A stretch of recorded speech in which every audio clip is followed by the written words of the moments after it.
Hello, good morning children. Today in this video I am going to explain class 7 geography chapter 6 natural vegetation and wildlife. What is the name of the chapter? Natural vegetation and wildlife. Okay. Now let's see. Salima was excited about the summer camp she was attending. She had gone to visit Manali in Himachal Pradesh along with her classmates. So, here Salima is the name of a girl and she was so excited about the summer camp she was attending. So, in the summer, she was going to a camp and she was excited about that. She was so happy and very much interested also. She had gone to visit Manali in Himachal Pradesh along with her classmates. So, she has gone to Manali in Himachal Pradesh. She recalled how surprised she was to see the changes in the landform and natural vegetation as the bus climbed higher and higher. So, in Manali, she recalled how surprised she was to see the changes in the landform and the natural vegetation. Here, natural vegetation means the plants, animals, and the scenery, that meant everything. As the bus climbed higher and higher. So, as the bus going to the upwards of the hill, there were so many changes in the landform and natural vegetation. The deep jungles of the foothills comprising sal and teak slowly disappeared. So, at the foothills, there were sal and teak trees. They, as going up, they were disappeared, slowly disappeared. She could see tall trees and with thin pointed leaves and cone-shaped canopies on the mountain slopes. So, as the bus is moving up, she found that there in the middle of the hill there were tall trees with thin pointed leaves. That means cone-shaped trees were there, canopies on the mountain slopes. She learned that those were coniferous trees. She noticed blooms of bright flowers on all trees. So, all the trees, there were so many bright flowers. These were the rhododendrons. From Manali, as she was traveling up to the Rohtang Pass, she saw that the land was covered with short grass and snow in some places. So, as she reached Rohtang Pass, it is a place, name of the place. And when she reached there, she found that the land was covered with a short grass. A small grass was there, and in some places, snow was there. That means the land was covered with snow. Next.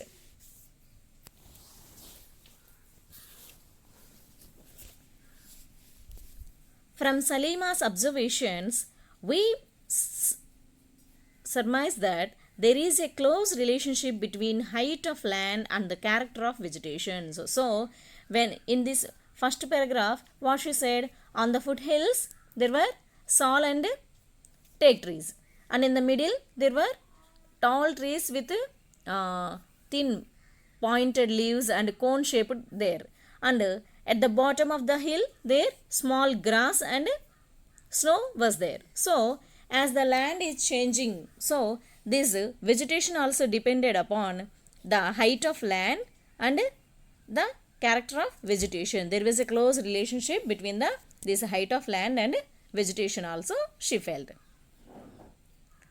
The growth of vegetation depends on temperature and moisture. So the growth of vegetation also depends upon the temperature and moisture. It also depends on factors like slope and thickness of soil. So, the growth of vegetation depends on the factors like slope and thickness of soil. How much fertile soil is and the thickness. How much thickness is there in the soil also. The vegetation growth depends on these factors. Next. The type and thickness of natural vegetation varies from place to place because of the variation in these factors. Natural vegetation is generally classified into three broad categories as follows. So, generally we can classify this natural vegetation into three broad categories. What are those? Let's see. First one is forests. Which grow where temperature and rainfall are plentiful to support a tree cover. So, forests, what are the forests here? Which grow where temperature and rainfall are plentiful to support a tree cover. Depending upon these factors, dense and open forests are grown. So, if the temperature and rainfall are plentiful, then the dense and open forests are grown. That means in that place is the forest will grow very thick. Okay, next.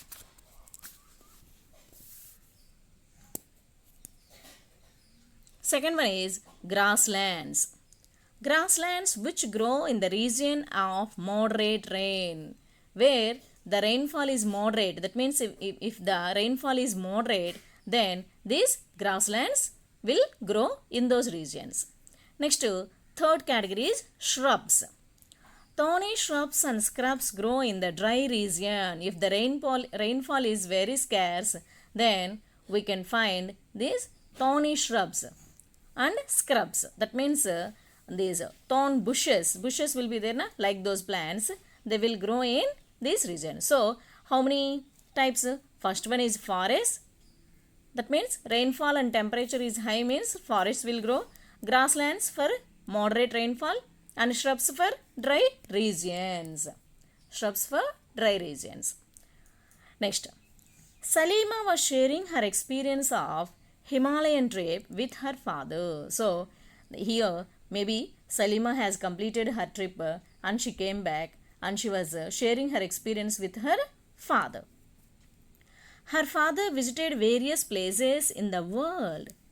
He told Salima about his observation of the variety of vegetation in different parts of different continents. While Salima was sharing her experiences, her father also said that he has roamed in different parts of different continents.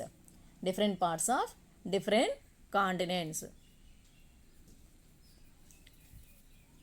He mentioned about coniferous forests in the subpolar regions. So, in the subpolar regions, that means near polar regions, near poles, he mentioned that there were coniferous forests and thorny bushes in the deserts, thick tropical hardwood forests in the humid regions, and many more. So, while explaining that activity, I have shown you now that both side the equators, that is torrid zone, and from Tropic of Cancer to Arctic Circle, temperate zone.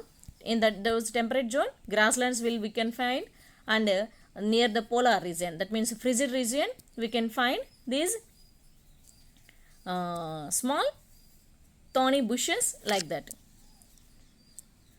Salima realized the Himalayas have almost all variety of vegetation which one can see while moving from the equator to the polar region. From the equator to the polar region, all these types, how here Salima's father described, in our Himalayan region also, all these from foothills to up to the top hill, she found all types of these plants.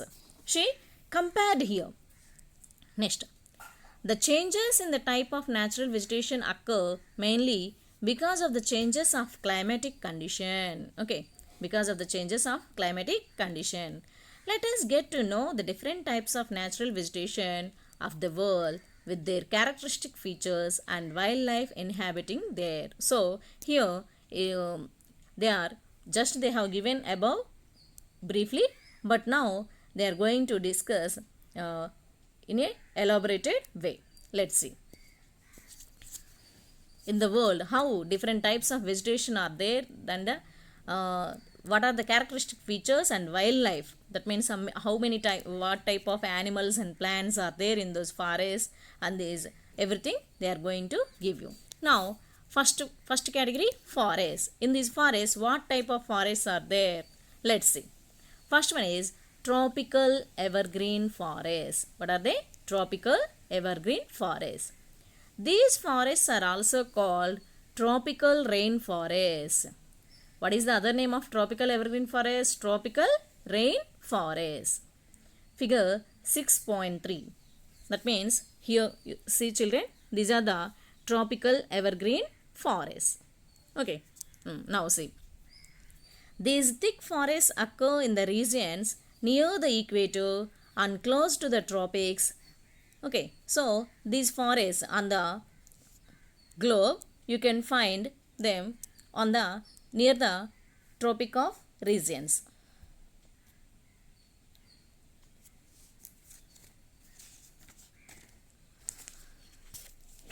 Suppose, see children, this is the globe and the middle one, this one is equator.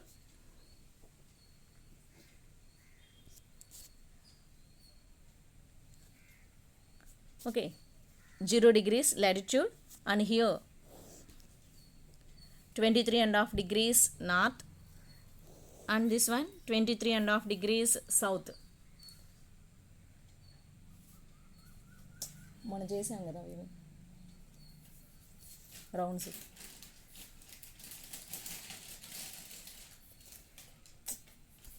Colours చేసాం కదా. Okay, let's see children. See, these thick forests occur in the regions near the equator and close to the tropics. So, as I have drawn, I have made this activity. So, this equator and the tropical regions means up to here in this blue area, these tropical evergreen forests we can found in this blue area. Okay, next. These regions are hot and receive heavy rainfall throughout the year. That means here temperature is also high and at the same time rainfall also very much. That's why they receive heavy rainfall in this region, in this blue region. That means near the equator up to tropical regions. This is the Tropic of Cancer and Tropic of Capricorn, this line. So here they receive heavy rainfall. As there is no particular dry season, the trees do not shed their leaves altogether. So, why generally trees shed their leaves? When there is less water, to save the water, what the trees will do? They will shed their leaves. But here, in this region, as there is much rainfall, no need of shedding leaves. That's why every time we can see always here the greenery. That means always the trees will be in a greenish. The trees do not shed their leaves altogether. This is the reason they are called evergreen. That means always green. The thick canopies of the closely spaced trees do not allow the sunlight to penetrate inside the forest even in the daytime. So, see children, in this picture how thick they are. They will not allow the sun rays to get into the land, to reach the land. That means always they are like umbrella, they will cover all the land. Hardwood trees like rosewood, ebony, mahogany are common here. So these are the trees, hardwood. That means the wood will be very strong. So what are the trees? Rosewood, ebony, mahogany and are common here in this evergreen forest. These types of trees we can find here. Next, second one is tropical deciduous forest. Second category, tropical deciduous forest. Tropical deciduous are the monsoon forests found in large part of India, northern Australia and in Central America. So these tropical deciduous forests we can find in large parts of India, northern Australia and in Central America. So in the world map you can see India and Australia, northern Australia and in Central America. So example they have given pictures. See children, tropical deciduous forest. The forest will be like this. These regions experience seasonal changes. Trees shed their leaves in the dry season to conserve water. So here, as there is not that much rainfall, here trees will shed leaves to conserve water. The hardwood trees found in these forests are sal, teak, neem and shisham. So in a evergreen forest, rosewood, ebony, mahogany. But here in deciduous forest, what type of trees? Sal, teak, neem and shisham. These type of trees we can find in deciduous forest. Hardwood trees are extremely useful for making furniture, transport and constructional materials. So these trees we can use for making furniture, transport and constructional materials. Tigers, lions, elephants, langurs and monkeys are the common animals of these regions. So here, see here pictures also they have given children. See what are the pictures? Tiger, langur and elephants. These three types of animals we can find here. This is about tropical deciduous forest. Okay, next the third category, temperate evergreen forest. The third category, what are the forests? Temperate evergreen forests. The temperate evergreen forests are located in the mid-latitudinal coastal region. Mid-latitudinal coastal region. They are commonly found along the eastern margin of the continents. Example, in southeast USA, South China and in southeast Brazil. Okay, southeast Brazil. Southeast, that means upside north side and down this is south side. So in the down part of south part of USA, China and southeast Brazil, in these parts these temperate evergreen forests we can find. They comprise both hard and softwood trees like oak, pine, eucalyptus, etc. So here temperate evergreen forests are comprised, that means contains both hard and softwood. Two types of hardwood trees will be there and softwood trees also will be there. For example, oak trees, pine, eucalyptus, etc. See the picture also they have given. These are the examples for temperate evergreen forest. Okay, next category, temperate deciduous forest. Next category, temperate deciduous forest. As we go towards higher latitudes, there are more temperate deciduous forests. Higher latitudes, that means to the upside of the latitudes. Okay, these are higher latitudes. That means above the tropic region. This is Arctic Circle na. So as we are going upside, we can find these deciduous forests. These are found in the northeastern part of USA, China, New Zealand, Chile and also found in the coastal regions of Western Europe. So in the northeastern,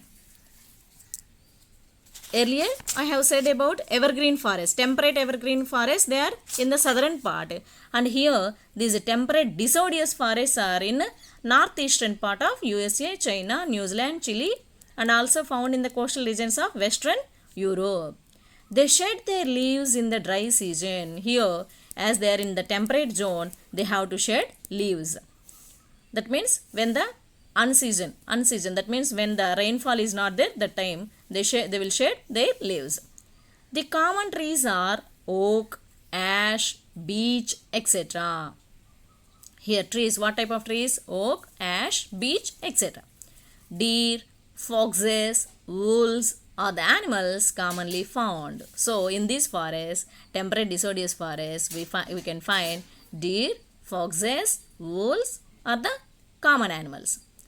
Birds like pheasants, monals are also found here. See, they have given example here. This is the bird monal. Okay, and this is pheasant.